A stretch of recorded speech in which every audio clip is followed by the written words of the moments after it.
compartir pantalla.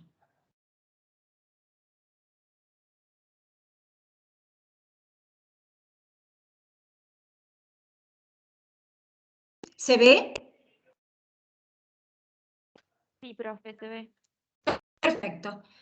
Bien, hoy vamos a comenzar ya con la, aunque les parezca mentira, con la unidad número 6 de análisis de la situación financiera a corto plazo.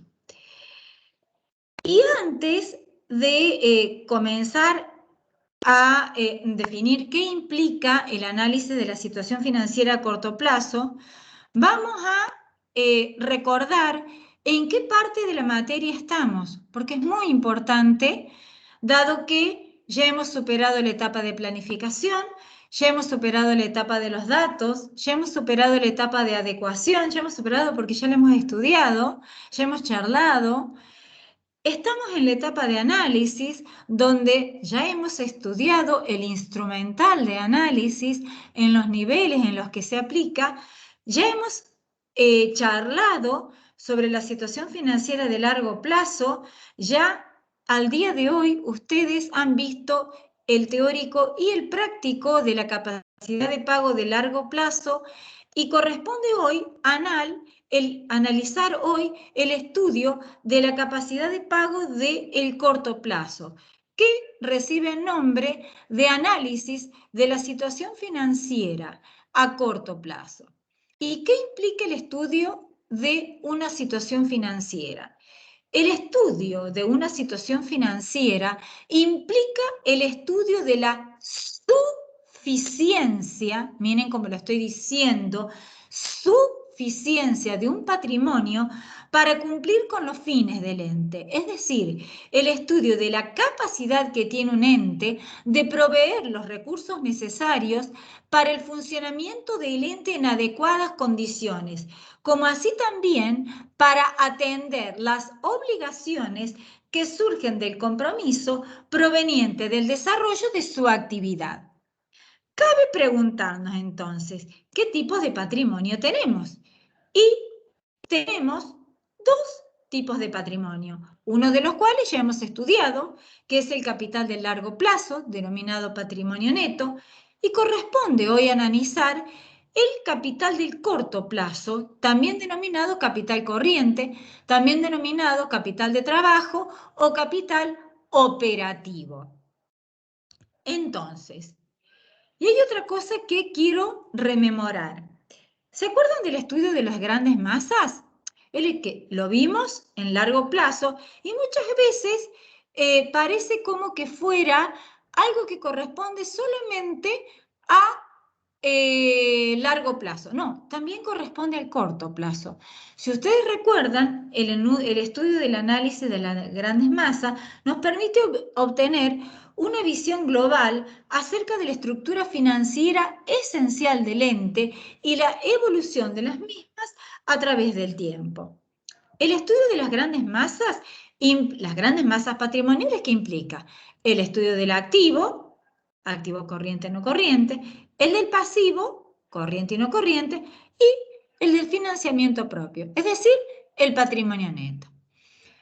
Ahora bien, ¿qué compete a el análisis de la situación financiera del corto plazo? El análisis de la situación financiera del corto plazo corresponde a la relación que hay entre el activo corriente versus el pasivo corriente. También corresponde el estudio de el pasivo corriente en relación a el total de financiamiento del patrimonio neto para estudiar el endeudamiento del corto plazo. O sea que no solamente compete, es una de las cuestiones que quiero desmitificar, porque muchas veces es como que quedara así, corresponde al largo plazo. No, también corresponde al corto plazo. Ahora bien, profe, ¿qué es o qué implica el estudio de la situación financiera a corto plazo? Implica el estudio de la suficiencia del capital corriente, capital de trabajo o capital operativo para cumplir con los fines del ente. Es decir, es el estudio de la capacidad que tiene para atender las obligaciones que surgen del compromiso proveniente del desarrollo de su actividad. Y fundamentalmente, el estudio de la capacidad que tiene ese capital corriente para poder permitir la finalidad que tiene el ente y cumplir las obligaciones, ¿sí?, del corto plazo.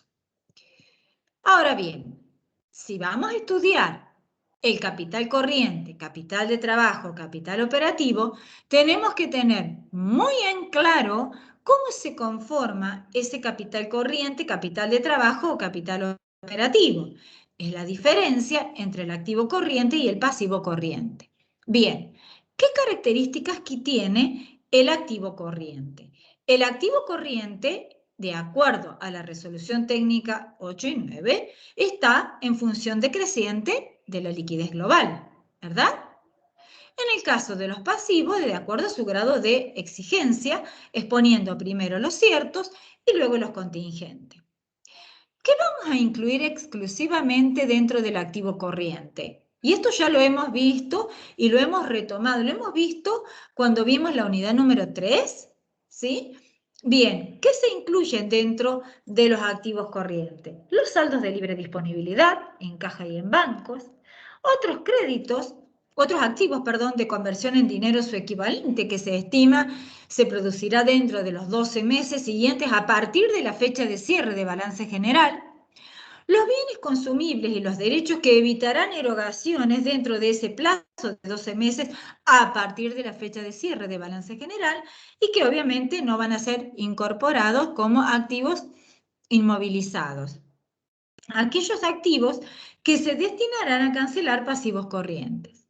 ¿Y qué vamos a incluir dentro de los pasivos corrientes? A los que ya son exigibles, a los que vencerán o serán exigibles en los 12 meses siguientes a partir de la fecha de cierre de balance general, y a las previsiones constituidas justamente para atender o afrontar compromisos provenientes de situaciones corrientes.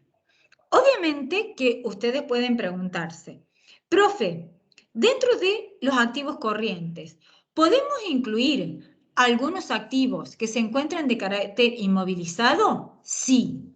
Y esto ya también lo hemos visto en la unidad número 3. Y hay dos cuestiones a tener en cuenta: la intención y la posibilidad de realización de ese activo dentro de los 12 meses a partir de la fecha de cierre de balance general. Obviamente que las evidencias van a estar dadas por los hechos posteriores, por los índices de rotación, por información adicional que tengamos. Estoy retomando conceptos que ya hemos visto en la unidad número 3, pero que son importantes ahora al momento de ver la unidad número 6. ¿Cuáles son los subsectores de análisis de la situación financiera de corto plazo? Y en prima facie y en primer lugar, les voy a decir que los subsectores de análisis son 3, pero después van a ver que los vamos a convertir en 5 subsectores de análisis, ¿sí? ¿Cuáles son, profe Zanini? Son 3, tales como la posición, la velocidad de circulación del capital corriente y cuáles son las causas de los cambios del capital corriente. Bien, ¿qué implica el estudio de la posición del capital corriente? Implica el estudio del capital corriente en un momento determinado de tiempo. Por eso se dice que es un análisis de carácter estático. El estudio de la velocidad de circulación del capital corriente es un estudio de carácter dinámico, puesto que incluye o implica a tener en cuenta el factor tiempo. Y el estudio de las causas de los cambios del capital corriente, que se estudia a través de la autofinanciación y fundamentalmente acá vamos a utilizar el estado de variación del capital corriente, y si vamos a estudiar las causas de los cambios del capital corriente, vamos a estudiar no solamente las causas económicas, sino que también las causas financieras, es decir, tanto las causas de inversión como las causas de financiación. Es decir, en el estudio de las causas del capital corriente, entonces, estado de variación de capital corriente, causas económicas y causas financieras y de inversión, y la autofinanciación. Obviamente que para cada uno de estos subsectores se va a hacer utilizando un instrumental totalmente diferente. En el caso de la posición, vamos a estudiar, por ejemplo, se va a estudiar a través del monto, a través de los índices de liquidez, a través del análisis cualitativo y a través de la estructura de financiación de corto plazo. Para el estudio de la velocidad de circulación del capital corriente, vamos a aplicar índices e índices especiales que se denominan índices de rotación.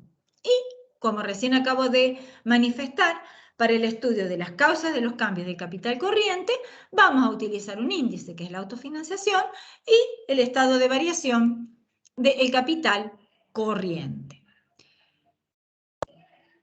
Por lo tanto, en el estudio de la posición del capital corriente, y ya vamos a comenzar con cada uno de ellos, lo que vamos a estudiar es el estudio en valores absolutos del capital corriente a través del monto del capital corriente, el estudio en valores relativos del capital corriente a través de los índices de liquidez, ya vamos a ver cuáles, el análisis cualitativo a través de la composición porcentual del activo corriente y pasivo corriente y la estructura de financiación de corto plazo. Nosotros estudiamos en la unidad número 5 la estructura de financiación de largo plazo, ¿verdad? Ahora vamos a estudiar la estructura de financiación le cabe a corto plazo.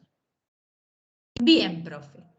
Vamos a comenzar a estudiar concretamente dentro de la posición que dijimos previamente, que implica un estudio de carácter estático, porque está referido a un momento determinado de tiempo, donde va a implicar justamente la medición del volumen en valores absolutos del capital corriente a través del monto, la medición del volumen en valores relativos a través de los índices de liquidez. Vamos a estudiar el estudio justamente de los componentes del capital corriente a través de la composición porcentual, es decir, el peso relativo de cada uno de esos componentes del activo corriente, y el estudio de la estructura de financiación. Vamos a comenzar la circulación, como lo dije anteriormente, ¿sí? Y como les dije, sería el segundo subsector. Va a haber un tercer subsector, que es la posición y circulación, que justamente lo he señalado con amarillo, cambios, que lo he dicho con anterioridad, y la evaluación conjunta. Vamos a comenzar, como dije recién, con el estudio de la posición. Y vamos a comenzar por el estudio del volumen del capital corriente en valores absolutos. Podemos decir que históricamente, y como ya lo he dicho en sucesivas charlas, el análisis e interpretación de estados contables, lo vimos también cuando estudiamos los estados de variaciones, tuvieron su evolución, ¿sí? Análisis e interpretación de estados contables tiene su evolución. ¿Y cuándo comienza el estudio de la situación financiera a corto plazo? Comienza justamente con el estudio del monto. ¿Cuándo? Cuando comenzaron a pensar cuántos fondos quedaban disponibles en el corto plazo una vez que se habían atendido las obligaciones del corto plazo. Es allí que el estudio de la situación financiera de corto plazo comienza justamente a pensarse cuando comienzan a decir, che, ¿cuánto me queda para atender las obligaciones del corto plazo una vez que ya las hemos, una vez que hacemos la diferencia entre el activo corriente y el pasivo corriente? ¿Cuánto me queda en definitiva de capital corriente para hacer frente a esas situaciones? Entonces, comenzaron fue, obviamente, prima facie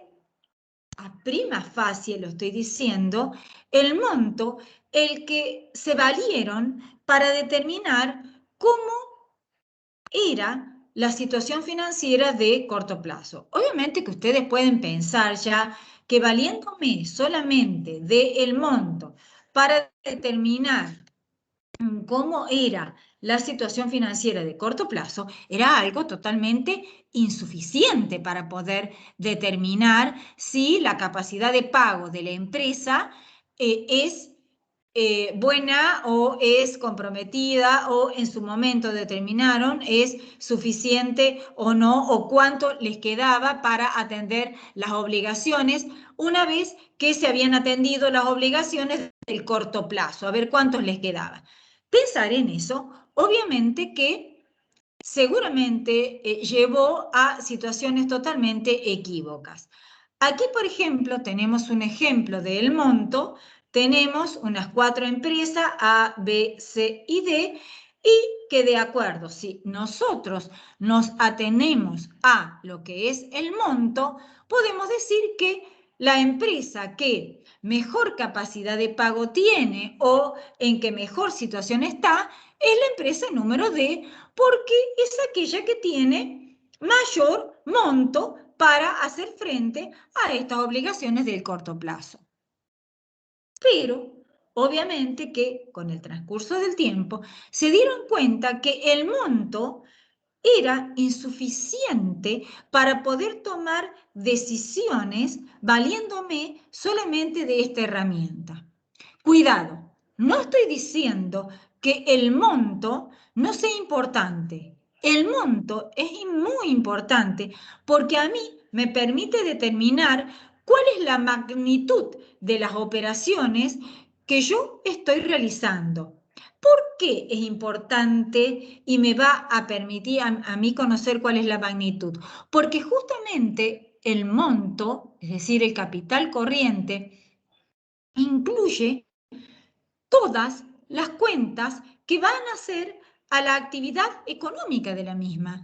¿Por qué? Dentro del activo corriente va a estar conformado por caja y bancos, créditos por venta, otros créditos, bienes de cambio. Dentro del pasivo corriente, ¿qué es lo que voy a tener? Y voy a tener cuentas por pagar, donde van a estar incluidas las deudas comerciales. Entonces, a mí el capital corriente me es útil para conocer justamente cuál es la magnitud de las operaciones de la empresa en un momento determinado, pero ojo, no solamente en un momento determinado, sino la evolución de esta magnitud a través del tiempo. Supongamos que en lugar de, en este caso, como tenemos presente acá adelante en la transparencia, en lugar de ser 4 empresas diferentes, tenemos una misma empresa, nosotros podríamos decir, che, mira, nosotros, obviamente, y como ustedes ya saben, los estados contables están expresados en una misma unidad de medida para poder comparar. Yo voy a decir, mira, qué importante, si fuese la misma empresa, que se entienda bien. ¿Qué puedo llegar a decir si fuera la misma empresa? A ver, ¿qué opinan ustedes? La misma empresa, estados contables expresados en la misma unidad de medida, porque si no, no sería comparable.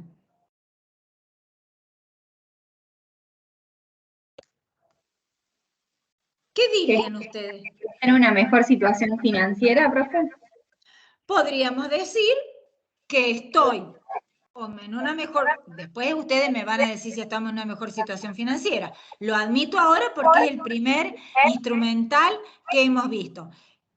Podemos decir, che, ¿cómo hemos incrementado las actividades? ¿Sí? Si me permite conocer justamente la magnitud de las actividades que está realizando la empresa, y decir, che, mira, de 1.500, vamos a suponer que el año A sea, vamos a suponer el D que sea 2020, 19, 18, 17. El año A, 2017, B 2018, C 2019 y D 2020, que obviamente que no va a ser así el 2020, pero en el ejemplo que estamos dando podemos decir, che, ¿cómo hemos mejorado con respecto a las operaciones de la empresa?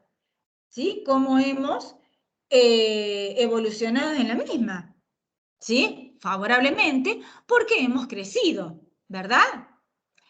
Pero claro, como les dije, fue la primera aproximación para iniciar el estudio de la capacidad del pago del corto plazo. Muy prontamente se dieron cuenta de que valiéndome solamente de este instrumental era insuficiente para determinar la capacidad de pago del corto plazo. Y es así cuando surgen el índice de liquidez, que el primer índice de liquidez que surge es el índice de liquidez corriente. Es decir, se estudia en términos relativos mediante la comparación entre el activo corriente y el pasivo corriente. ¿Sí? Este índice me marcó un hito en la historia de análisis e interpretación de estados contables, porque, así como ya les he expresado anteriormente, hubo una corriente de pensamiento en la historia de análisis e interpretación de estados contables, en la cual se pensaba que todo índice debía tener un valor ideal. Pues bien, sobre todo los banqueros, que fueron los primeros que comenzaron con el estudio justamente de la capacidad de pago y de la capacidad de pago de corto plazo. Entonces, ¿para ver qué? Para ver si le entregaban préstamos o créditos a aquellos quienes los solicitaron. En esa corriente de pensamiento se pensó que este índice debía dar un valor que era 2, ¿sí? Por eso, este índice de liquidez corriente es el que marca un hito en la historia de análisis e interpretación de estados contables, porque lo marcó justamente con el crack de la bolsa del 30. ¿Por qué? Porque habían otorgado préstamos a entidades y que después quebraron. Y por eso se produce el crack del 30. Uno de los factores por la cual se produce, ¿por qué? Porque habían otorgado préstamos a entidades, ¿sí?, que el índice de liquidez corriente les daba igual a 2. Pero después llegaron a la conclusión de que no era suficiente ese valerme de esa corriente de pensamiento donde cada índice tenía que tener un valor ideal, ¿sí? Este índice de liquidez corriente, como dije con anterioridad, es una comparación en términos relativos de los componentes del capital corriente. Este índice me indica cuántos pesos de activo corriente tengo para hacer frente a las obligaciones del corto plazo. Este índice, si es mayor a 1, significa que tengo activos corrientes por encima de los pasivos corrientes. Ese valor por encima de la unidad se denomina margen de cobertura. Y el margen de cobertura, ¿hacia quién es? Hacia los acreedores, porque sería la parte de los activos corrientes que no necesitan ser realizados sin poner en peligro a los acreedores, ¿sí? Por lo tanto, si este índice es mayor a 1, significa que hay o existe margen de cobertura para los acreedores. Si este índice es igual a 1, significa que tengo activos corrientes exactamente iguales que pasivos corrientes, ¿sí? Por lo cual, no hay margen de cobertura para los acreedores. Lo que significa que los activos deben ser, o los plazos de realización de los activos deben ser realizados con anterioridad, es decir, en menor tiempo que los plazos de exigibilidad de los pasivos. Y si es menor a la unidad, significa que más allá de que no existe margen de cobertura, significa que mi activo corriente es inferior al pasivo corriente, es lo que se denomina margen de seguridad y que por lo tanto tengo capital corriente negativo. ¿Sí? Bien.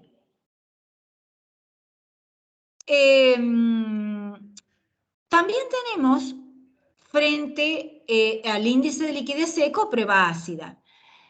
Este índice surge cuando comienza a pensarse, que no significa que esté mal, no, por favor, que no se entienda eso.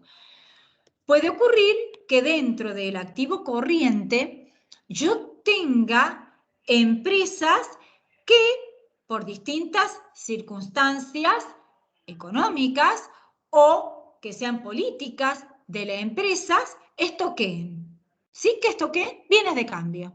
¿Está mal? No, no está mal.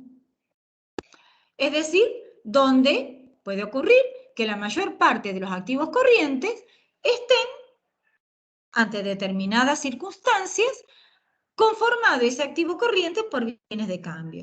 Entonces, se resuelve construir con aquellos activos rápidamente convertibles en efectivo.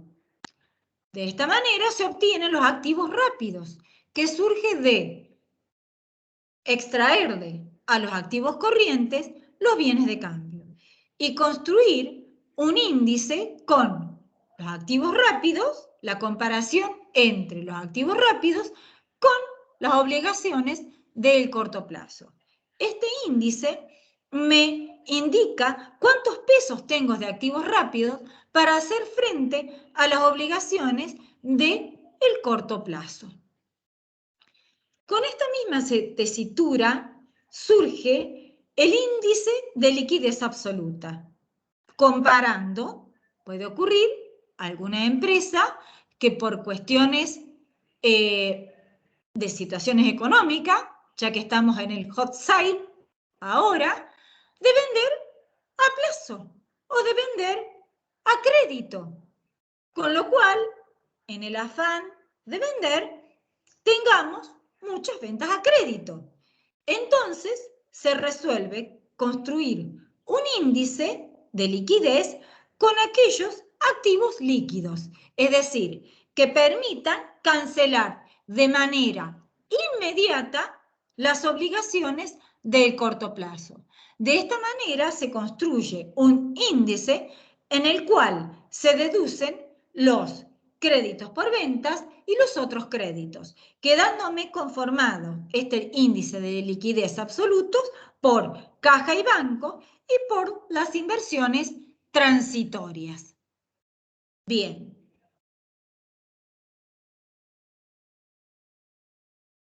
Pero, ¿qué ocurre con el índice de prueba ácida que estudiamos con anterioridad? Muchas veces la interpretación no es tan literal con el índice de liquidez corriente, ¿sí? Dijimos que detraíamos los bienes de cambio. Analicemos un poquito lo que tenemos acá enfrente. Tenemos el año 1, 2, 3 y 4. La misma empresa. Vemos que del año 1 al año 2 se han incrementado los bienes de cambio. Del año 2 al año 3 se ha incrementado muy levemente y que respecto del año 3 y al año 4 ha disminuido. Fijémonos un poquito en el índice de prueba ácida. El índice de liquidez corriente se ha mantenido debido a que se ha mantenido la relación entre activo corriente y pasivo corriente, ¿verdad?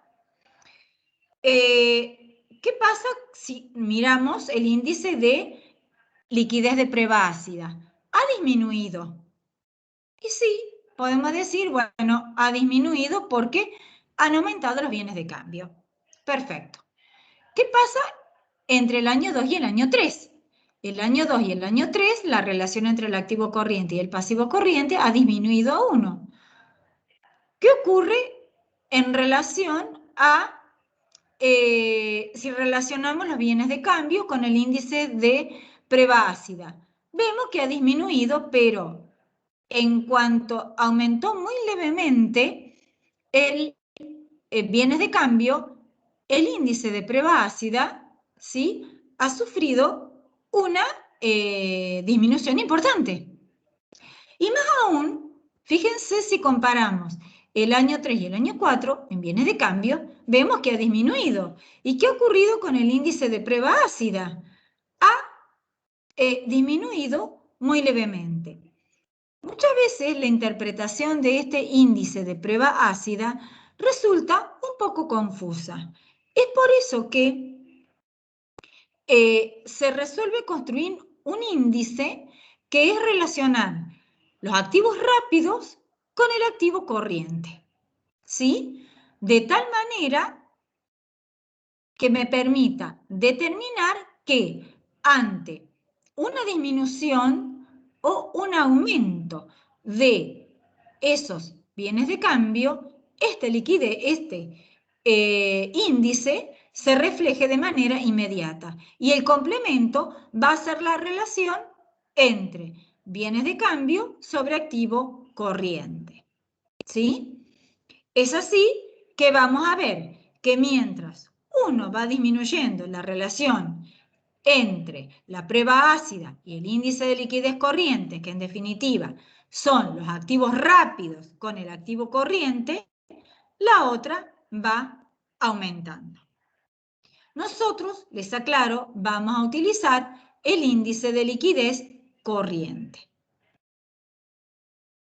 El estudio de la posición también se efectúa a través del análisis cualitativo del activo corriente y del pasivo corriente. ¿En qué consiste este? Consiste en, ¿se acuerdan? En los estados contables de base común. Bien, en los estados contables de base común hacíamos al activo igual al 100%. Acá vamos a utilizar, no digo que sean los estados contables de base común, vamos a utilizar, digamos, vamos a hacer el 100% el activo corriente y el pasivo corriente lo vamos a hacer el 100%. Y vamos a determinar el peso relativo de cada uno de los componentes del activo corriente. ¿Sí?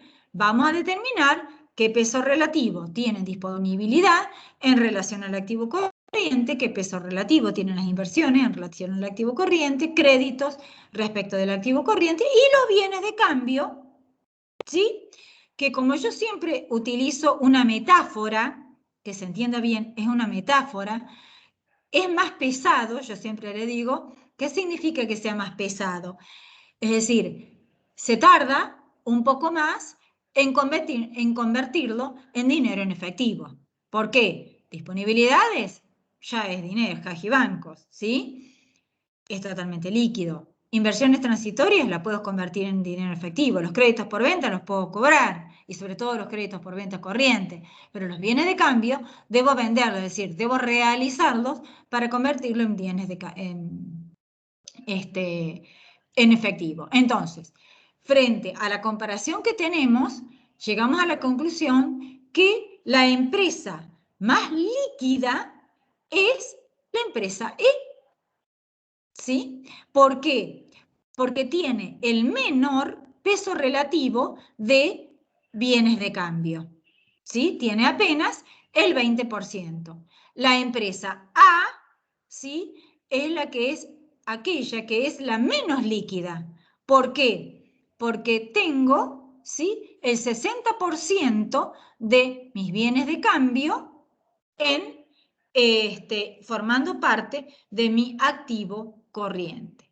Lo mismo ocurre con el pasivo corriente. Se hace el pasivo corriente igual al 100% y determino el peso relativo de cada uno de los componentes del capital corriente, que ya sabemos que va desde los más exigibles a los menos exigibles.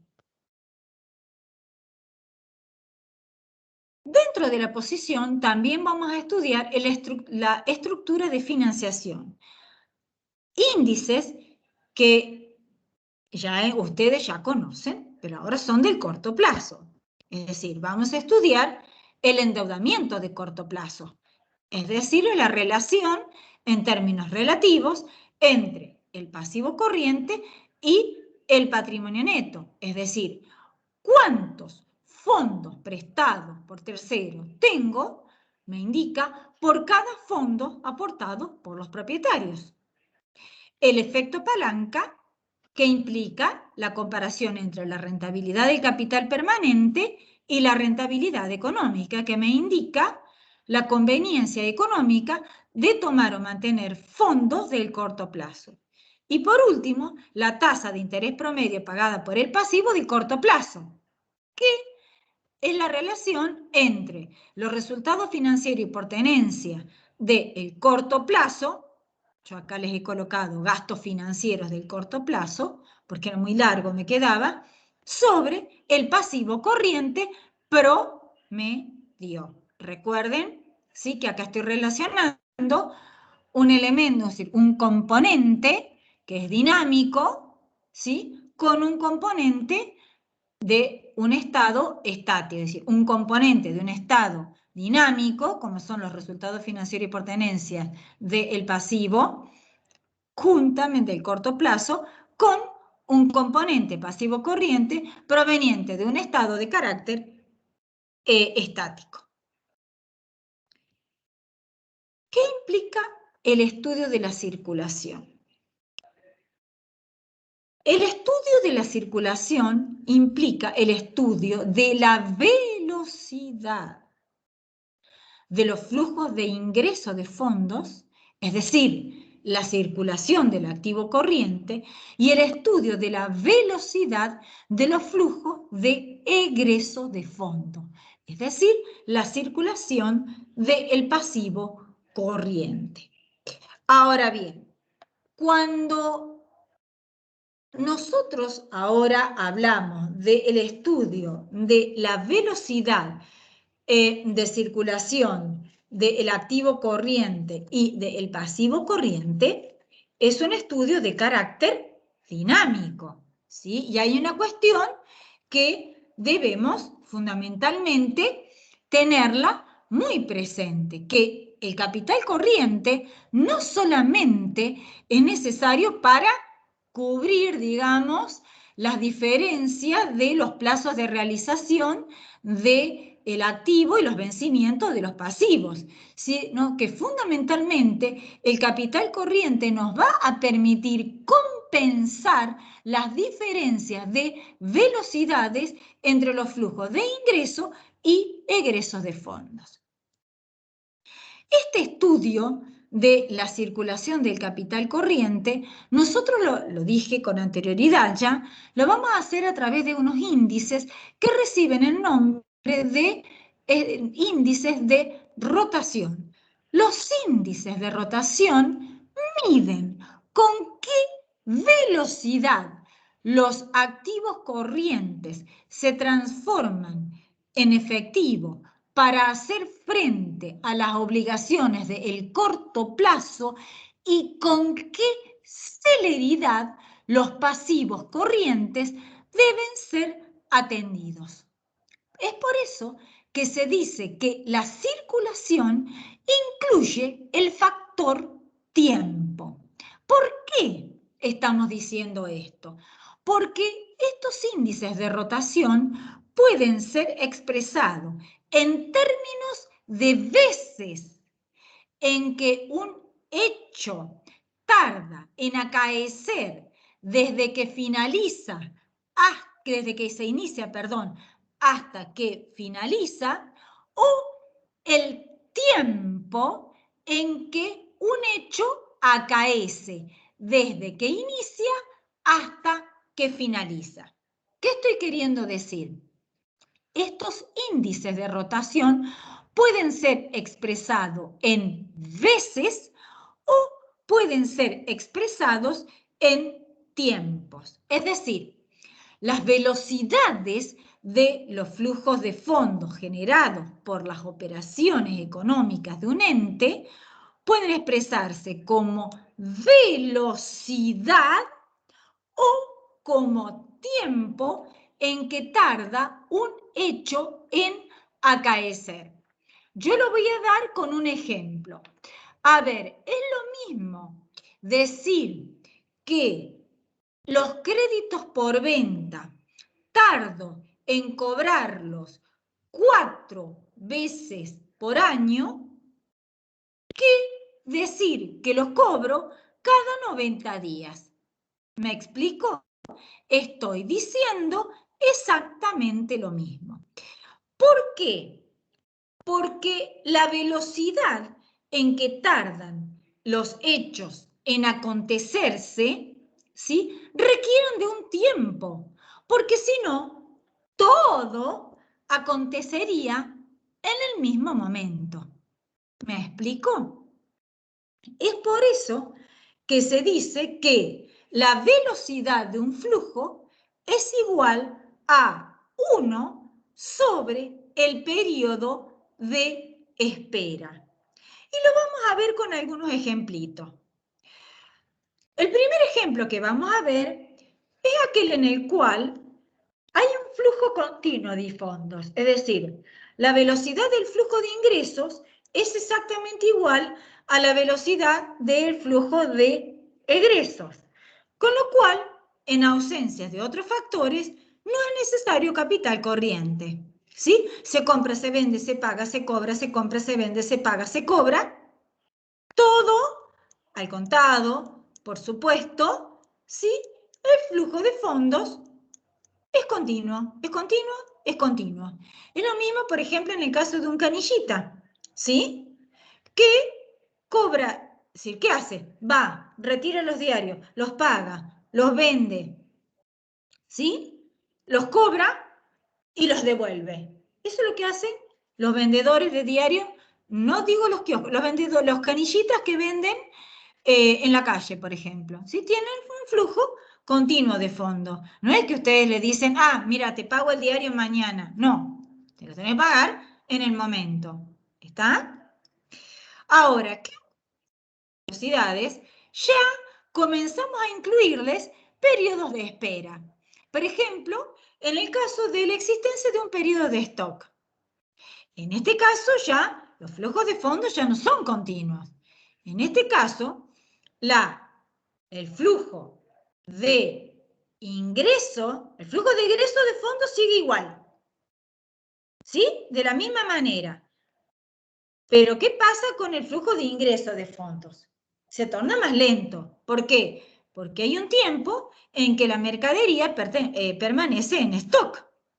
Entonces, el flujo de egresos de fondos, cuando hablo fondos, ¿sí? Me refiero a esto, es más rápido que la velocidad del flujo de ingreso de fondos. ¿Por qué? Porque hay justamente ese periodo de espera. Acá, la velocidad del flujo de egreso de fondos es menor o igual a un día, ¿sí? En tanto que en la velocidad del flujo de ingreso de fondos tengo un periodo de espera, que es el periodo de stock. En ausencia de otros factores, es necesaria la presencia de capital corriente para compensar las diferencias de velocidades de los flujos. ¿Qué ocurre si en lugar de colocarle un periodo de espera, le colocamos 2 periodos de espera?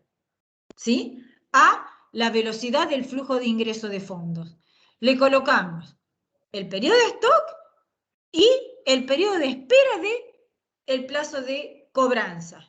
Aquí, la velocidad del flujo de ingreso de fondos se torna más lenta que la velocidad del flujo de fondos, porque la velocidad del flujo de fondos sigue siendo la misma, rápida, es menor o igual a un día.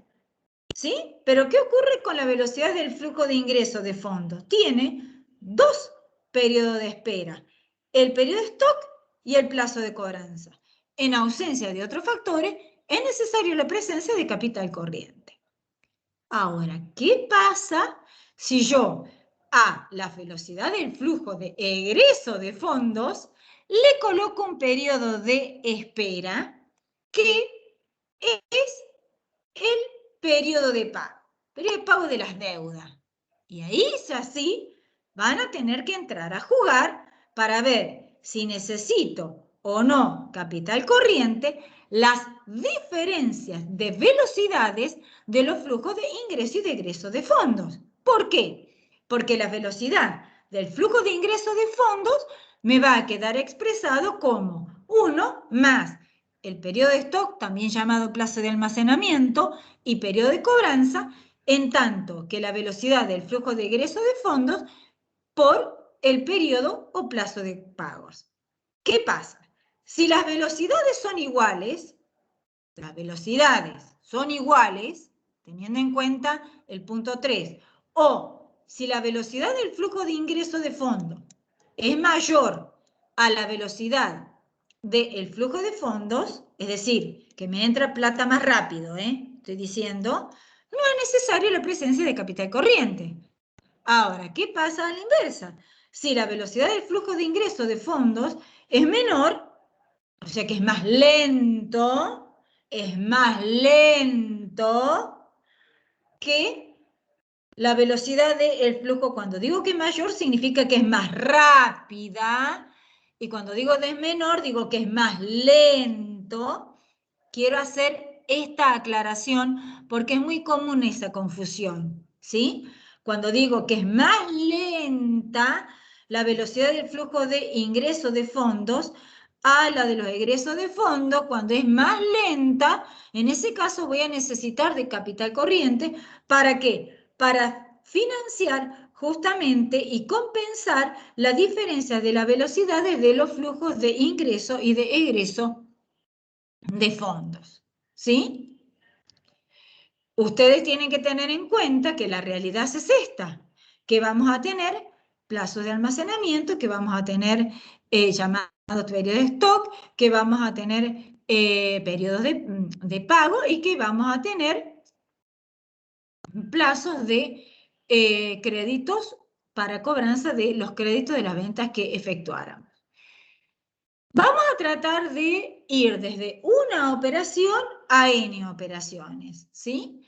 Si la unidad de tiempo es un año, como vamos a considerar 365 días, ¿sí? Y sabemos, porque lo hemos visto, que la velocidad de un flujo es igual a 1 sobre el periodo de tiempo, podemos decir que la velocidad de un flujo es igual a la unidad de tiempo sobre el periodo de tiempo. ¿Qué ocurre si el periodo de tiempo es igual a un día?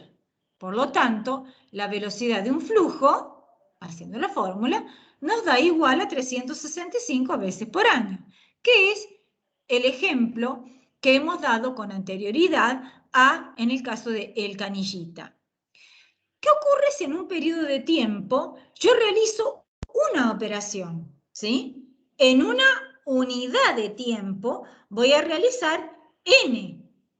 Voy a realizar el número total de las operaciones en los 365 días del año. Ahora, si la velocidad de un flujo, entonces, teniendo en cuenta la velocidad del flujo de fondo, unidad de tiempo, sobre el periodo de tiempo por el periodo de espera, me va a quedar conformada, cuando la resuelvo, a la velocidad del flujo, el número total de las operaciones, sobre n, que aquellas operaciones, el n chiquito, me dice la cantidad de operaciones que aún no se han convertido en efectivo. En cambio, el periodo de tiempo va a ser igual a n, es decir, el número de operaciones que aún no se han convertido en efectivo por la unidad de tiempo sobre el número total de las operaciones. Si a esto lo llevo a la fórmula 3 y 4.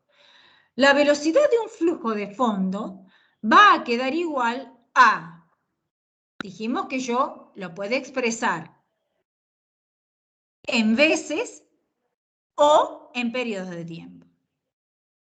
En veces me va a quedar expresado como el valor total de las operaciones que yo realizo sobre el valor residuo de las operaciones. El valor total de las operaciones es el número total de las operaciones que yo realizo en una unidad de tiempo. Y el valor residuo de las operaciones son aquellas operaciones que yo realizo en una unidad de tiempo, pero que aún no se han convertido en efectivo. Si yo lo quiero expresar en periodo de tiempo y atendiendo a la transparencia anterior, ¿sí? Teniéndolo en cuenta que es la fórmula del número 2, me queda que el periodo de tiempo es igual al valor residuo de las operaciones, es decir, el número total de operaciones que aún no se han convertido en efectivo por unidad de tiempo sobre el valor total de las operaciones. Vamos a un ejemplo que lo vamos a entender mejor. ¿Qué ocurre si yo quiero saber la velocidad en la cual yo cobro los créditos por venta? ¿Sí? ¿Qué hago? Relaciono las ventas a crédito, es decir, que son aquellas ventas que aún no se han convertido en efectivo, sobre los créditos por venta en promedio. ¿Sí? En promedio. Ya vamos a ver por qué en promedio. Créditos por venta en promedio, porque yo estoy comparando un elemento de carácter dinámico, proveniente de un estado dinámico, con un estado de carácter estático. Si lo quiero expresar en un periodo de tiempo, ¿qué voy a tomar? El valor residuo de las operaciones, es decir, aquellos créditos por venta en promedio que aún no se han convertido en dinero en efectivo, por 365, que es la unidad de tiempo, sobre el valor total de las operaciones. El valor total de las operaciones van a ser las ventas a crédito. ¿Sí? Valiéndome de la fórmula 3 y de la fórmula 4, vamos a ver qué velocidades vamos a trabajar o vamos a tener y qué periodos de tiempo vamos a considerar en la circulación. Y yo voy a hacer una aclaración acá en el teórico, y quiero que quede grabado.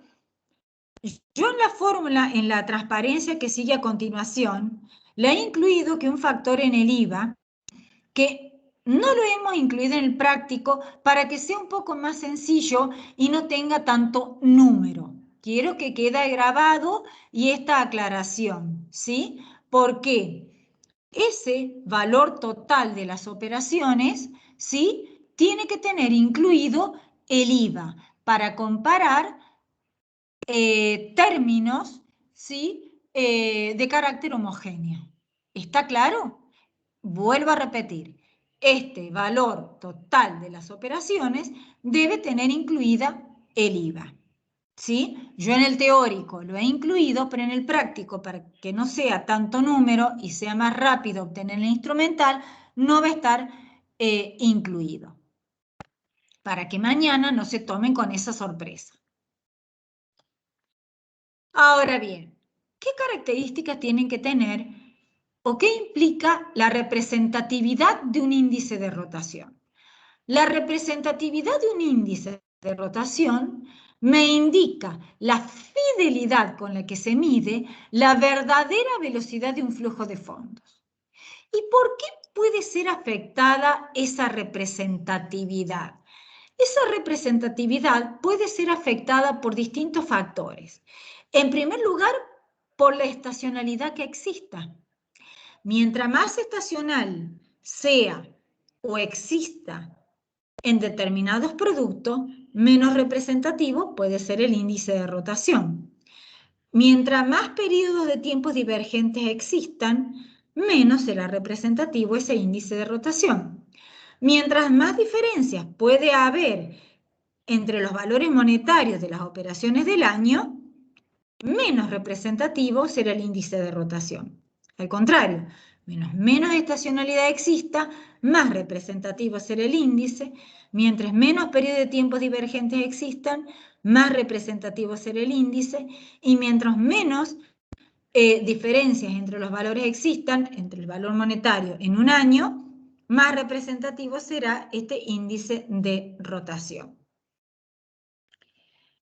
Ahora sí, vamos a ver qué índice de rotación vamos a tener, ¿sí?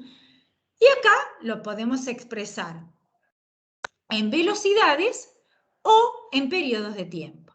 Yo les cuento que en análisis nos vamos a manejar porque es más fácil de analizar en periodos de tiempo. Acá en el teórico vamos a estudiar en velocidades y en periodos de tiempo. ¿Está claro? Y vamos a incluir el IVA de tal manera que el numerador sea compatible con el denominador. Y vuelvo a repetir, en el práctico no vamos a incluir el IVA de tal manera que sea más sencilla y directa la aplicación del instrumental. Con la inclusión del IVA es más aproximado. ¿Está claro? Nosotros, como el Imercusa es una simulación, hemos resuelto con el equipo de práctico, digo bien, no incluirlo, pero porque es una simulación. Si vamos a una realidad, deberíamos incluirlo. ¿Está claro? Bien. Es así que en el caso de la rotación de créditos por venta, la velocidad del flujo, recién lo vimos, es igual al valor total de las operaciones, que serán las ventas a crédito, sobre el valor residuo, es decir, aquellas operaciones que aún no se han convertido en efectivos de ventas, que son los créditos por venta en promedio. Lo ideal, y lo voy anticipando ahora, en la realidad, es utilizar el promedio ponderado. Pero a efectos de análisis en nuestra materia, vamos a utilizar el promedio simple, es decir, el saldo inicial más el saldo final dividido 2. ¿Está claro? Bien. ¿Qué me representa la rotación de créditos por venta? El número de veces que en la unidad de tiempo, que en este caso es el año, los 365 días, yo tardo, o veces que cobro, los créditos por venta en promedio.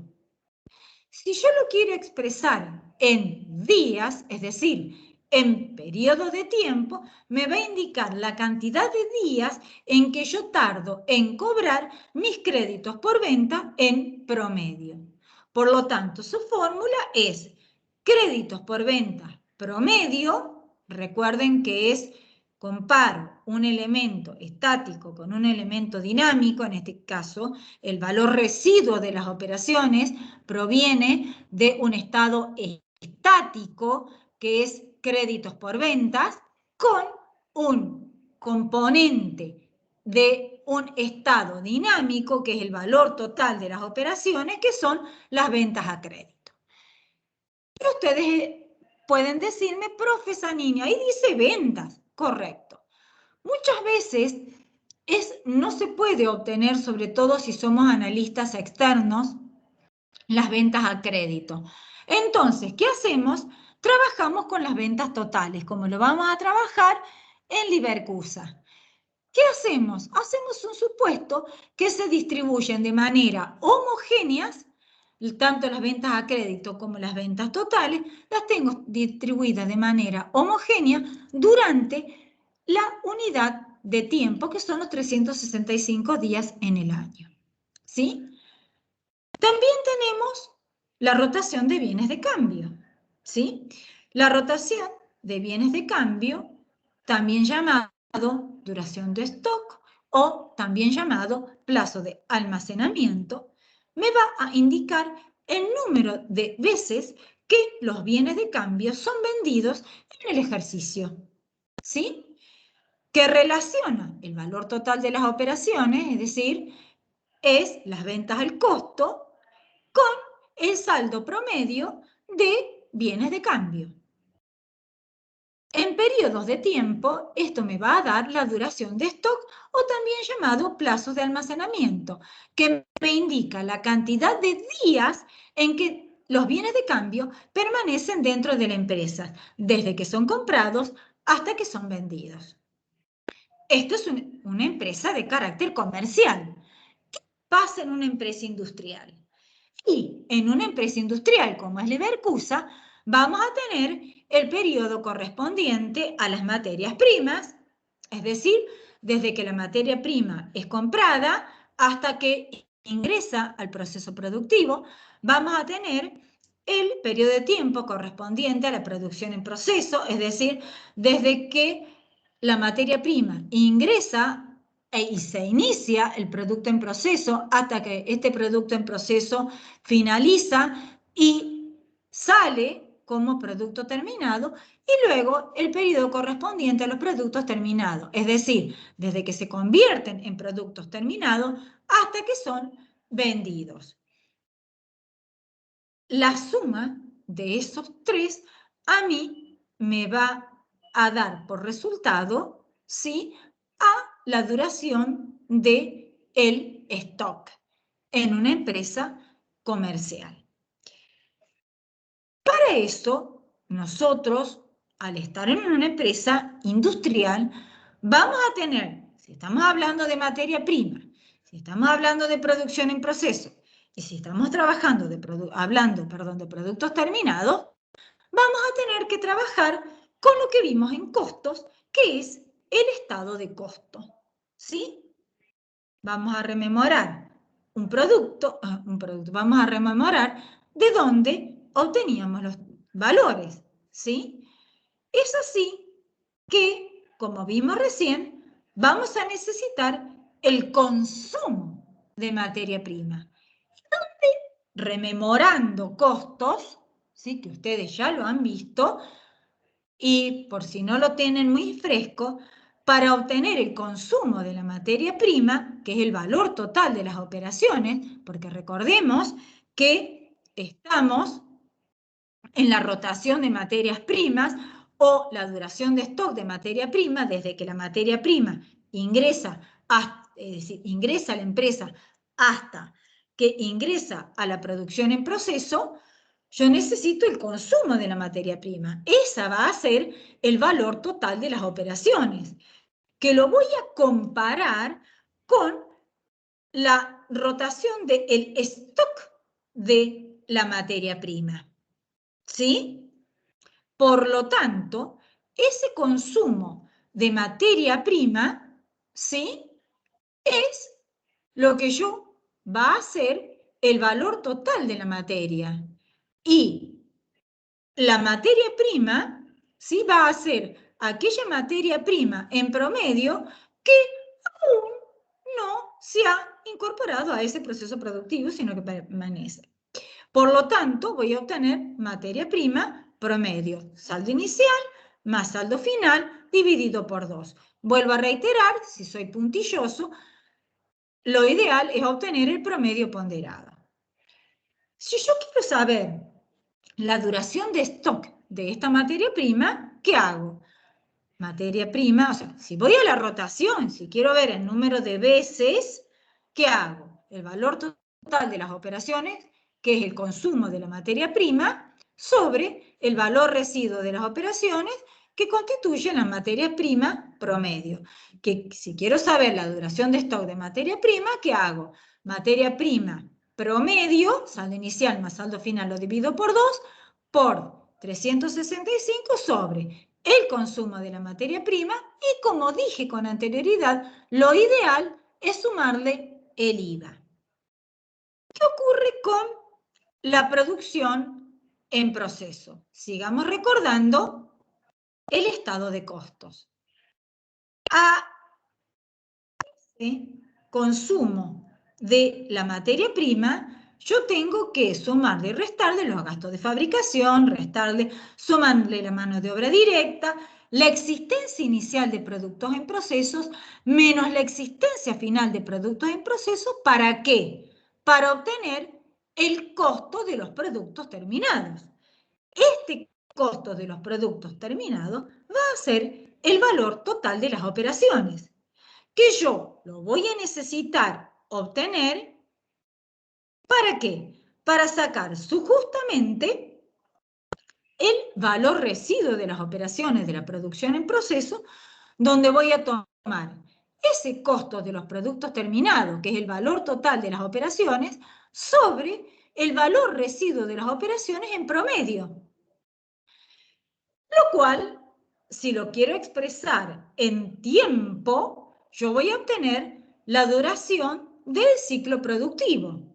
¿A qué hago igual a la duración de ese ciclo productivo? A ese promedio de producción en proceso por los 365 días sobre el costo de los productos terminados más IVA. Y tengo también la rotación de los productos terminados, que lo puedo obtener en veces o lo puedo obtener en tiempo, es decir, la duración del stock de esos productos terminados. Bien, ¿cómo lo obtengo? Valiéndome, como ya les dije, del estado de costos. ¿Por qué?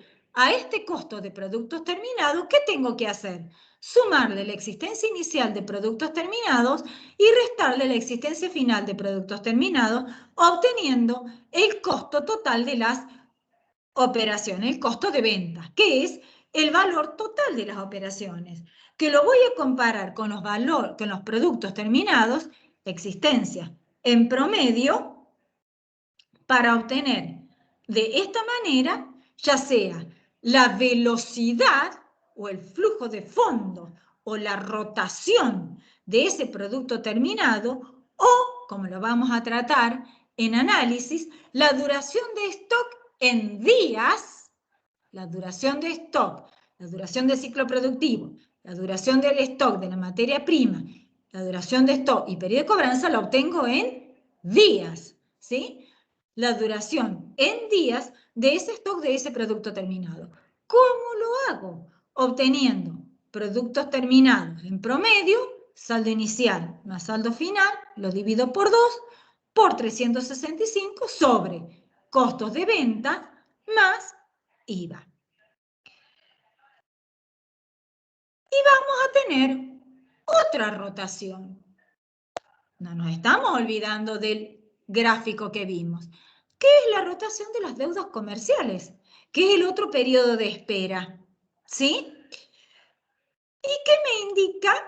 Lo puedo expresar, como dije, en veces a través de la velocidad del flujo, a través de la rotación de deudas comerciales.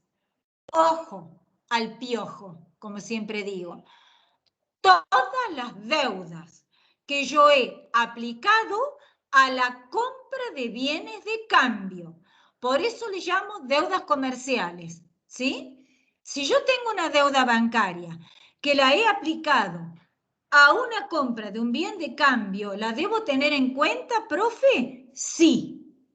Ustedes tienen en el Ibercusa los 17.857 pesos de deudas financieras, ¿sí? Que las deben tener en cuenta en este índice, porque son deudas aplicadas a la compra de bienes de cambio. Entonces, ¿qué es lo que voy a relacionar? Las compras a crédito sobre las deudas por compras de bienes de cambio a crédito. Por allí resulta un poco complejo obtener las compras a crédito y las deudas por compras a bienes de cambio a crédito. Entonces, ¿qué hacemos? Hacemos lo mismo que cuando obtuvimos la rotación de los créditos. Suponemos, ¿no es cierto?, que se distribuye de manera homogénea las compras al contado y las compras a créditos. ¿Qué hacemos? Tomamos las compras sobre las deudas comerciales promedio. ¿Por qué? Porque estoy relacionando un componente proveniente, que en definitiva proviene, llamémosle, de un estado, como es el estado de costos, con un estado de carácter dinámico. Y el periodo de pago, ¿qué voy a relacionar? Por lo tanto, el saldo promedio de las deudas a crédito por compras de bienes de cambio por 365 días sobre las compras a crédito, si las tengo, si no, las compras totales, más IVA. ¿Sí? Con esto ya hemos terminado, digamos, el estudio de las rotaciones de los periodos de espera.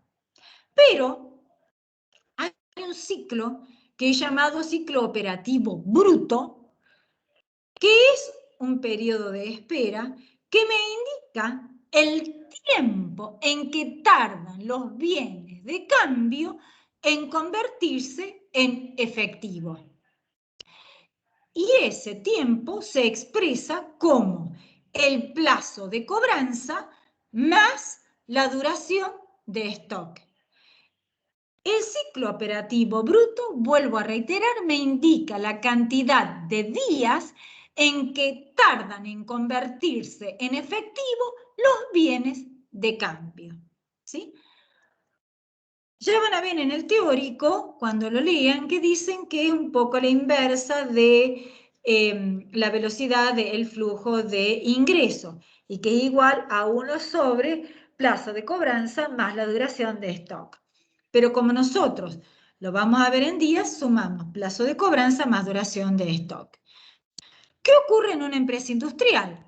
En una empresa industrial, este ciclo operativo bruto es la sumatoria de el plazo de cobranza más la duración de stock de la materia prima, más la duración de stock del producto en proceso o del ciclo productivo, más la duración de stock de los productos terminados. Les comento que también podemos obtener el ciclo, una expresión, y ustedes pueden preguntarme, a ver, profe, dijiste que podemos también expresarla en veces. Sí, una expresión aproximada, ¿sí? Es el ciclo operativo bruto, es hacer activo corriente sobre venta.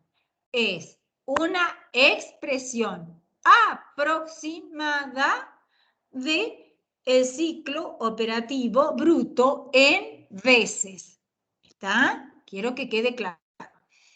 ¿Y qué me indica? ¿Sí? El número de veces que las ventas se convierten en activo corriente.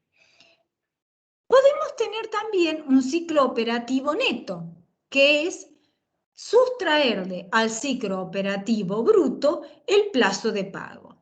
Y una expresión aproximada en veces del ciclo operativo neto es hacer capital corriente sobre las ventas. Bien.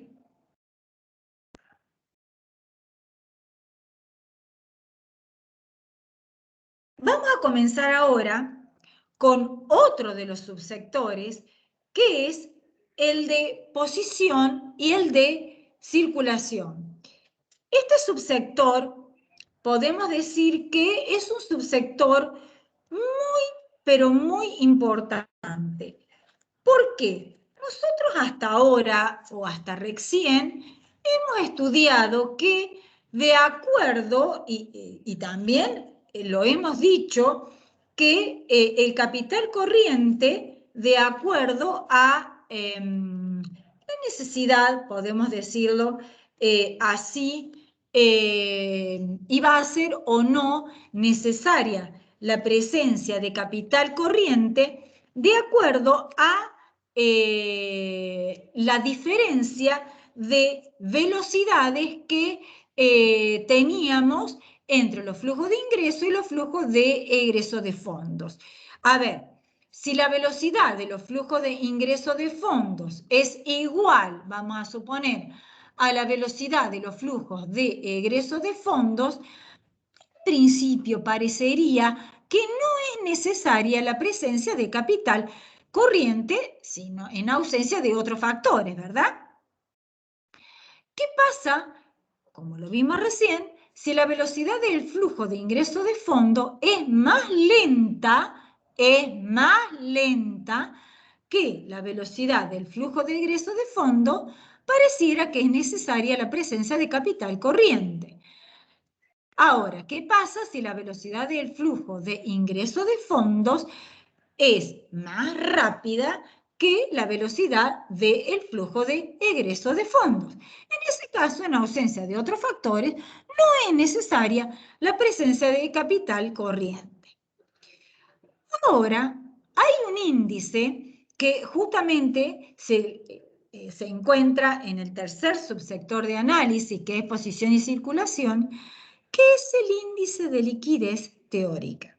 Este índice me relaciona el ciclo operativo bruto, ¿sí? Me relaciona la cantidad de días en que tarda en convertirse los bienes de cambio en efectivo con la cantidad de días en que tardan esas deudas comerciales en pagarse. Ese índice recibe índice de liquidez teórica y me indica cuál es la magnitud mínima que debe asumir el índice de liquidez corriente para que sea compatible posición y circulación. Ahora bien, este índice se mide en periodos de espera. ¿Por qué en periodos de espera?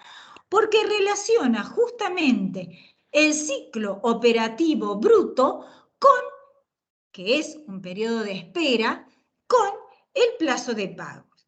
Es así que si este índice es mayor a 1, ¿qué significa? Que el periodo de espera del flujo de ingreso de fondo es más largo, y me acerco a la cámara, que el periodo de espera del flujo de egresos de fondos. ¿Sí? Entonces, es necesario, entonces, que haya activos corrientes por mayor valor que el total de los pasivos corrientes para compensar las diferencias entre estos periodos de espera. ¿Está claro? Ahora bien, ¿qué pasa cuando este índice de liquidez teórica es igual a 1? ¿Qué significa? Que el periodo de espera del flujo de ingreso de fondos es exactamente igual al periodo de espera del flujo de egreso de fondos. Son idénticos. En este caso, solamente es necesario que haya activos corrientes por igual importe a los pasivos corrientes. Ahora bien, ¿qué pasa si este índice es menor a 1? Es espectacular, porque ¿qué significa? Que el periodo de espera del flujo de ingreso de fondos es más rápido que, es más corto que el periodo de espera del flujo de egresos de fondos, si es inferior a la unidad. Por lo cual, podemos decir que en este caso podemos darnos el lujo de tener activos corrientes, ¿sí?, en menor importe, o los plazos de realización de los activos corrientes pueden ser menores que el plazo de realización del plazo de exigibilidad de los pasivos corrientes.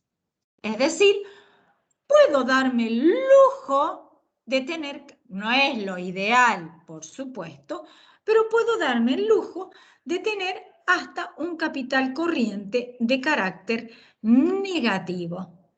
¿Sí? Obviamente, vuelvo a repetir, no es lo ideal, pero puedo darme hasta ese lujo. Vuelvo a repetir, el índice de liquidez teórica me indica cuál es la magnitud mínima que debe asumir el índice de liquidez corriente para que sea compatible posición y circulación. Vamos a ver ahora otro índice que forma parte de la posición y circulación, que es el índice de suficiencia de la liquidez corriente. Este índice relaciona el índice de liquidez que nosotros tenemos con esta magnitud mínima que debe asumir este índice de liquidez corriente.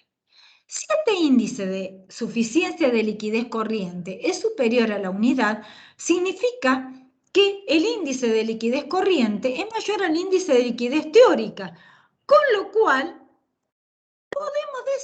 podríamos decir que habría capital corriente en exceso del referido para financiar las velocidades de los flujos de fondo. Si es igual a 1, significa que mi índice de liquidez corriente es exactamente igual al índice de liquidez teórica, con lo cual tenemos capital corriente que es exactamente igual al requerido para financiar las velocidades de los flujos.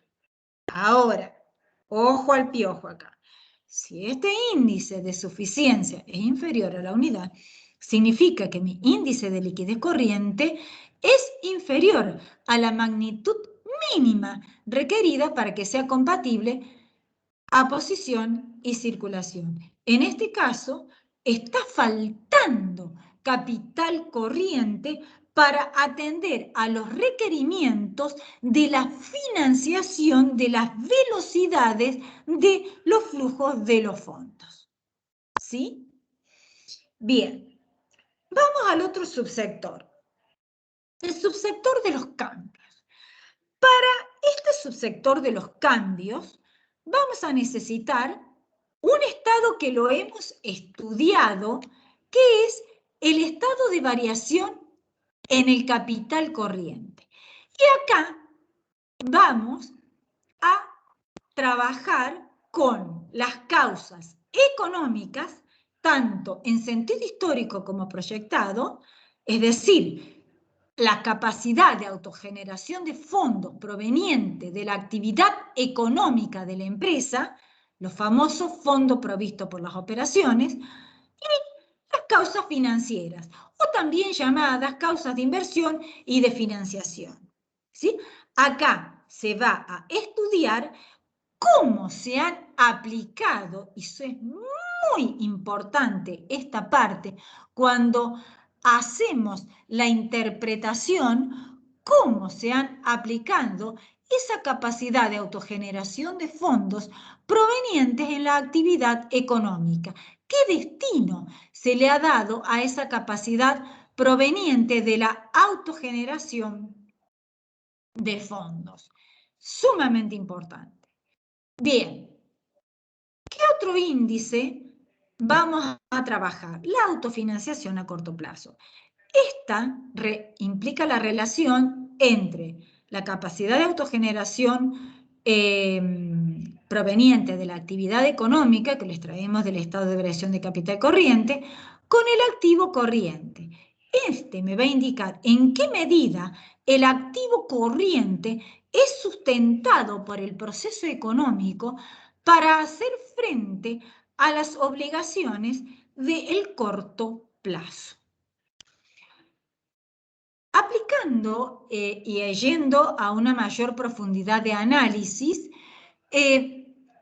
vamos a aplicar un índice que es el índice de Dupont, que consiste en dividir y multiplicar por ventas los fondos provistos por las operaciones y el activo corriente, obteniéndose de esta manera lo que se conoce con margen y rotación. El margen se expresa en porcentajes, ¿sí? Y este margen, expresado en porcentaje, me indica qué porcentaje de las ventas se convierten en fondo provisto por las operaciones, pero también lo puedo expresar en pesos y me indica cuántos pesos de autofinanciación ha habido por cada 100 pesos de venta que se ha realizado. Y la rotación, ya lo hemos visto, podemos decir que es una aproximación en veces al ciclo operativo bruto. Es decir, me indica, se expresa al ser rotación en veces, el número de veces que los activos corrientes se convierten en ventas. Y hay un índice, que es ese índice de liquidez y cambios proyectados, que es evaluación conjunta, en la cual este índice no tiene, para mi humilde entender, mucha utilidad. Y ya lo voy a expresar y ustedes me van a decir por qué.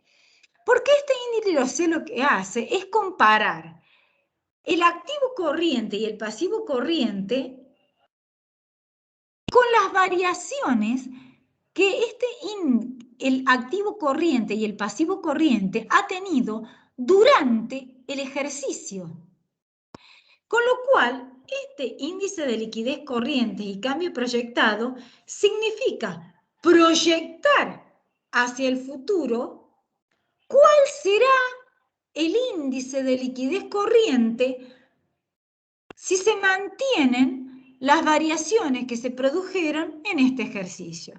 Y yo sé lo que ustedes me van a decir, pero profe, las variaciones que se produjeron durante un ejercicio es muy difícil que se vuelvan a producir en el próximo ejercicio, en el activo corriente y en el pasivo corriente. Y es cierto, lo único que nosotros sí vamos a utilizar cuando hacemos el análisis, lo van a ver mañana, este índice de liquidez y cambios proyectados con es decir, voy a usar el índice de liquidez corriente y cambio proyectado que yo proyecto para el año que viene con el índice de liquidez corriente que yo voy a obtener el año que viene. Pero lo van a ver ya mañana.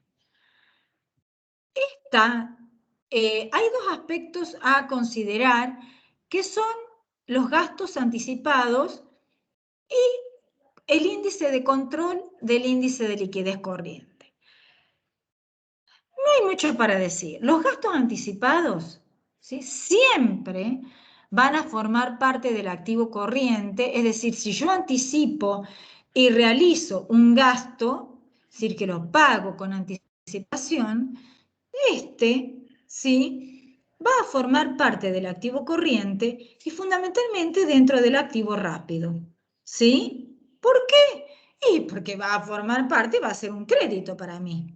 ¿Está? O otros créditos. Y en segundo lugar, el índice de control del índice de liquidez corriente. ¿Cómo puedo controlarlo y por qué? Puede ocurrir, porque somos bichos los contadores por allí, que nuestro índice de liquidez corriente mejore, pero si practico o si expreso o reexpreso los estados contables en moneda homogénea o constante, mi índice de endeudamiento permanezca igual o empeore. ¿Por qué ustedes pueden decirme, profe? En los estados contables reexpresados, es decir, expresados en moneda homogénea, ¿qué va a pasar con el índice de endeudamiento? ¿Por qué, profe, esto? ¿Por qué? Puede ocurrir que las empresas, a medida que se vayan haciendo exigibles los pasivos, y dicho yo, refinancio mis deudas a largo plazo. Con lo cual, mi endeudamiento va a ser igual o superior. Y en tanto que mi índice de liquidez corriente mejore, mi índice de endeudamiento permanezca igual o empeore. ¿Sí? ¿Y qué pasa en los estados contables a moneda histórica? En la cual yo no reexpreso mis estados contables. En este caso, voy a utilizar el índice de liquidez total. ¿Sí? Activo corriente sobre pasivo. ¿Sí? De la misma manera, me van a servir de control. ¿Por qué? Porque mientras mejore este índice de liquidez corriente, los otros van a permanecer igual o van a empeorar. ¿Por qué van a empeorar, profe? Y porque van a tener dentro del pasivo en el caso de los, ¿cómo es? En el caso de los intereses, por ejemplo. Bien, llegamos a las conclusiones. De todo este análisis que hemos realizado, ¿sí?, obtenemos las conclusiones que ya hemos visto que estas conclusiones pueden ser históricas, situación donde determino cómo es la situación en un momento determinado de tiempo, si es, lo vimos con anterioridad, buena o es comprometida, cómo fue la evolución o cómo ha sido la evolución, si fue favorable o desfavorable o muy favorable o muy desfavorable. Las conclusiones proyectadas, es decir, hacia el futuro, donde tendremos las perspectivas futuras y las medidas correctivas. Las perspectivas futuras que en base a una serie de factores y teniendo en cuenta las políticas que hacia el futuro va a implementar la empresa respecto de esos factores, yo voy a determinar cómo serán esas perspectivas futuras, favorables o desfavorables. Serán mirando hacia el futuro. Y por último, ¿cuáles van a ser las pautas o guías de acción que yo voy a tomar, teniendo en cuenta los distintos aspectos que he considerado, sobre todo los negativos, en las perspectivas futuras? ¿Verdad? Y ustedes pueden preguntarse, bárbaro, profe, hemos visto un montón de índices en el análisis, pero ¿qué debo mirar? ¿Cómo hago para determinar si una situación es buena o es comprometida? Y acá, lamentablemente, tengo que decirles que a diferencia de el análisis de la situación financiera a largo plazo, no hay un factor. Hay algunos, como mínimo, 3 factores que tengo que observar. Miren, no hay como anteriormente. Acá yo tengo que observar, y mañana lo que van a ver, y ya están en los videos cargados al canal de YouTube, pero tengan en cuenta que los videos que hemos cargado en Evelia son una síntesis, ¿sí? Son una síntesis muy pequeña. Lo hemos diseñado de esa manera. Bien, acá a tener en cuenta una serie de situaciones. ¿Cómo debo confeccionar el informe para los que vean en primer nivel y segundo nivel, como hemos visto con anterioridad? Ya vamos a ver qué factores. Profe, nos dijiste recién que qué aspecto tengo que tener en cuenta en situación. Ahí lo vemos. Y luego vemos el informe. ¿Cómo va a ser la situación? ¡Ja! ¡Qué mala la Sanini! Para ver la situación tengo que tener en cuenta el estado de variación de capital corriente, las causas económicas y las causas financieras. Perdón, acá hay un error. Aumento de disminución no. ¿Cómo se chuparon los FPO? Ahí hay un error, no es aumento de disminución, disculpa. ¿Qué pasó con los FPO y qué pasó con las causas financieras y de disminución? ¿Qué pasó con la variación de capital corriente? Porque, de acuerdo a cómo sea la variación de capital corriente, va a ser mi autofinanciación y luego tengo que ver qué pasó con mi situación, con la suficiencia de la liquidez corriente y qué pasó con el efecto palanca del corto plazo. Vamos a volver hacia atrás. Profe, ¿qué nos dijiste? A ver, ¿cómo es la situación? ¿Qué tengo que ver? Primero, el estado de variación de capital corriente. ¿Qué voy a ver del estado de variación de capital corriente? Los FPO. ¿Qué voy a ver de los FPO? ¿Qué aplicaciones se hicieron de esos fondos provistos por las operaciones?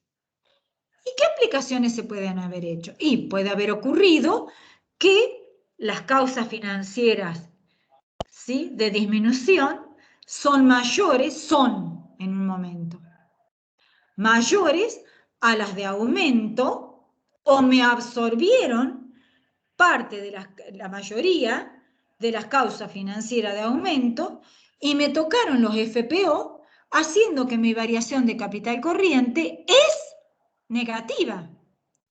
Y si la variación de capital corriente es negativa, significa que mi autofinanciación, yo puedo tener un 100%, pero mi autofinanciación es insuficiente. ¿Me explico? Por más que tenga una suficiencia de la liquidez corriente superior a la unidad. Entonces, no hay un solo factor para ver como antes, en largo plazo, veo la compatibilidad entre los plazos y de acuerdo con no. Yo acá lo primero que tengo que ver es el estado de variación de capital corriente. ¿Qué pasó? ¿Qué pasó con las causas financieras de disminución y de aumento? ¿Qué pasó con mis FPO? ¿Por qué? Porque si mi variación de capital corriente es positiva, me significa que la autofinanciación es suficiente. Pero tengo que ver si mis causas financieras de disminución no me chuparon a las causas financieras de aumento. Y ahí sí me fijo. ¿Qué pasó con la suficiencia de la liquidez corriente? Si es mayor o menor a la unidad. Y simplemente miro mi conveniencia económica de tomar o mantener fondos de terceros a corto plazo. Fíjense, esos mismos factores que yo tengo en cuenta para la situación, también los tengo que tener en cuenta para obtener el resumen de evolución. Pero para obtener también el resumen de evolución, tengo que analizar lo que vimos con anterioridad. Tengo que interpretar, mejor dicho, qué pasó con la posición del capital corriente. ¿Aumentó o disminuyó el monto? Es decir, análisis en primer y segundo nivel. ¿Qué pasó con el índice de liquidez corriente? ¿Aumentó o disminuyó? ¿Por qué? ¿Qué pasó con el activo corriente y el pasivo corriente? Es decir, la variación en los componentes. El análisis cualitativo, la composición porcentual, ¿sí? Si es, ¿qué pasó con esos bienes de cambio? ¿Qué peso relativo tiene respecto de los otros componentes? Lo mismo pasa con la exigibilidad de los pasivos, la estructura de financiación. ¿Qué pasa con mi ciclo operativo bruto? Es decir, la cantidad de días en que tardo en cobrar. ¿Sí? Obviamente, si estoy en situación, lo veo en un momento determinado. Si estoy en evolución, obviamente que tengo que comparar el monto de un periodo a otro periodo. ¿Aumentó, disminuyó y por qué? ¿Qué pasó con el índice de liquidez corriente? ¿Aumentó, disminuyó, por qué? ¿Qué pasó con el análisis cualitativo? ¿Aumentó, disminuyó, por qué? ¿Qué pasó con la estructura de financiación? ¿Qué pasó con la circulación? El ciclo operativo bruto en evolución. ¿Aumentó, disminuyó? ¿Por qué? ¿Qué pasó con el plazo de cobranza? ¿Y qué pasó con el plazo de almacenamiento o duración del stock? ¿Aumentaron ambos? ¿Aumentó uno en mayor proporción que el otro, en mayor medida que el otro? ¿Qué pasó con el plazo de pago?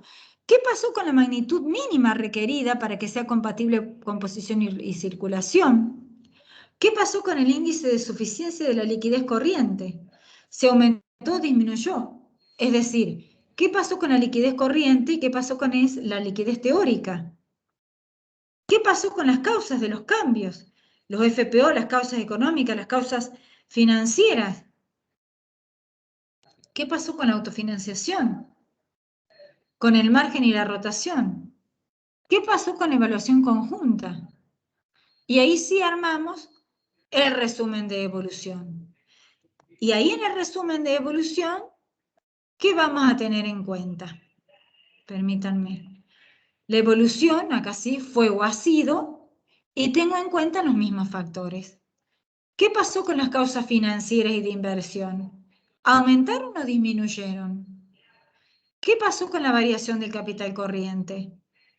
¿Aumentó o disminuyó? Eso me va a dar, ¿qué pasó con la autofinanciación? ¿Aumentó o disminuyó? ¿Qué pasó con la suficiencia de la liquidez corriente? ¿Sí? Y por último, ¿qué pasó con la conveniencia económica de tomar o mantener fondos de terceros? ¿Está? Entonces, Fíjense que a diferencia, y esto lo quiero resaltar, a diferencia de la situación financiera de largo plazo, acá hay 3 patas, por eso lo he circulado, que tengo que ver. El estado de variación de capital corriente, una pata. La otra pata inmediatamente me va a decir a través de la variación de capital corriente si la autofinanciación, ¿sí? ¿Qué pasó? ¿Aumentó la suficiencia o disminuyó la suficiencia? ¿Y qué me lo va a dar? Si la variación del capital corriente aumentó o disminuyó y la suficiencia de la liquidez corriente. La conveniencia económica de tomar o mantener fondos de tercero a corto plazo es un instrumental que lo podría calificar de apoyo para determinar aumentó la conveniencia económica de tomar o mantener fondos de tercero a corto plazo. ¿Sí? Pero estos, una vez que ya terminamos de hacer y de confeccionar ese resumen de la evolución, analizamos las perspectivas futuras, los factores y la proyección que tenemos de acuerdo a las políticas de la empresa de esos factores. ¿Sí? ¿Qué proyección tenemos? Y luego, fíjense en el punto B, la interpretación. Vamos a tener los factores. Por ejemplo, ¿sí? Vamos a tener que la variación del capital corriente disminuyó. Vamos a suponer como factor. Y podemos decir, en la tendencia es intención de la empresa que sigan aumentando las causas financieras de disminución mediante un incremento de la compra de bienes de uso al contado. Por lo tanto, si tengo que calificar esa disminución de la variación del capital corriente, y la tengo que calificar como desfavorable, ¿sí? O, por ejemplo, tomemos el mismo factor, variación de capital corriente, disminuyó y, como política, no es intención de la empresa seguir adquiriendo bienes de uso al contado, ¿está? Entonces, y así sucesivamente, o causas financieras de aumento, por decirlo, de disminución, o, por ejemplo, el índice de liquidez corriente que haya disminuido, ¿sí? Y como política de la empresa, se espera que en el próximo ejercicio ha disminuido el índice de liquidez corriente. Y como tendencia y proyección nos dice, se espera que en el próximo ejercicio la empresa incremente los activos líquidos debido a que no va a adquirir bienes de uso con activos corrientes. En ese caso, si bien disminuyó, debo considerarla como favorable. ¿Por qué? Porque la política que se espera, la proyección, porque lo que acá yo voy a estar calificando es la proyección que tenga la empresa. Lo otro ya sé que fue cuando la tengo que calificar como favorable o desfavorable, ¿verdad? Lo que califico es esa proyección según la política de la empresa. Cuando no me diga nada, supondré que se va a mantener esa tendencia.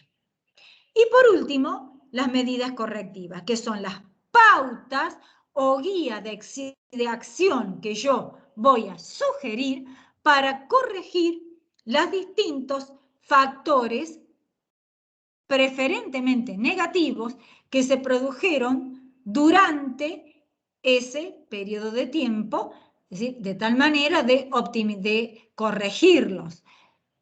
Por ejemplo, si vemos que hay en las causas financieras de aumento o que ha habido una disminución en el índice de liquidez corriente, donde vemos que una de las causas ha sido la compra de bienes de uso con fondos corrientes, que ha sido bueno, será como medida correctiva morigerar o disminuir o suspender la adquisición de activos fijos con fondos corrientes. ¿Sí? Esos factores son los que yo tendré en cuenta para dar una pauta o una medida correctiva.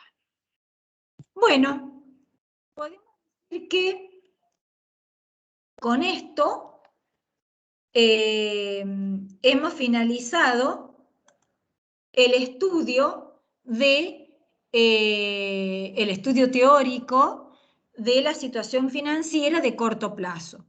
Yo sé que probablemente hoy tengan muchas dudas, pero viendo los videos que tienen una síntesis muy apretada, porque lo hemos elaborado y está en la voz de Vanessa, muy apretado, pero muy síntesis de todo lo que abarca lo que les he expresado en estas 2 horas monologando. Mañana ustedes van a comenzar con el análisis de la situación financiera de corto plazo y les anticipo ahora a los que me están escuchando que mañana y el jueves, mañana y el jueves van a tener Livercusa, práctico de Livercusa. ¿Está claro? Profe. ¿Sí?